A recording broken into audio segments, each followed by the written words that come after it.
At this point, I should advise you that your no-comment defense may not be helpful. So, do your job. What are my options?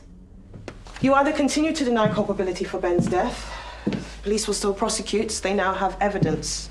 The case will go to trial. Option 2.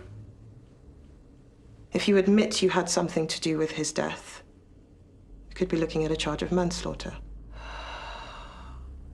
That's such an ugly word. Minimum tariff is 3 years in prison. Not ideal. But I suppose it's doable.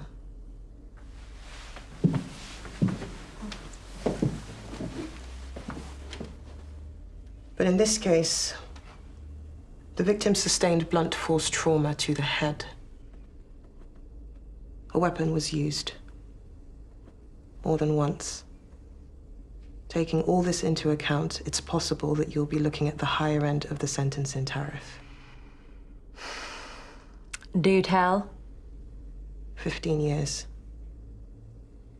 And that's before we've taken into account any of the other charges, which are, as D.S. Rogers pointed out, extensive. You know, I almost regret asking you now.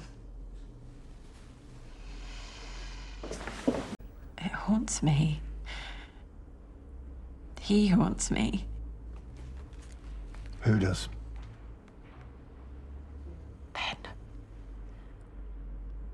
You killed Ben Tucker. It was an accident. Go on. He'd been in a terrible state. He was being set up to take the blame for an accident at Hawksford. I was with Billy when he took a call from Ben. He was obviously distraught.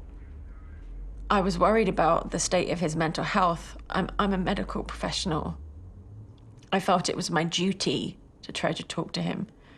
So I went to the Hyde to try and help him. What happened next? I walked in and found him about to break into the till.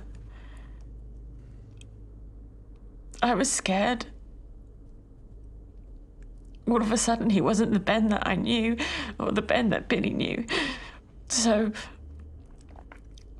I ran, but he followed me outside.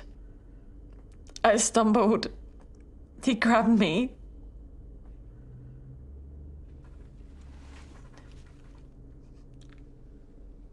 It's okay, Meena.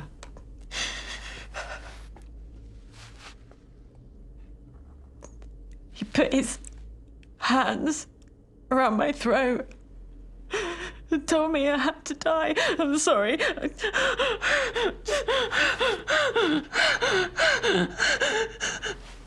My client needs a break.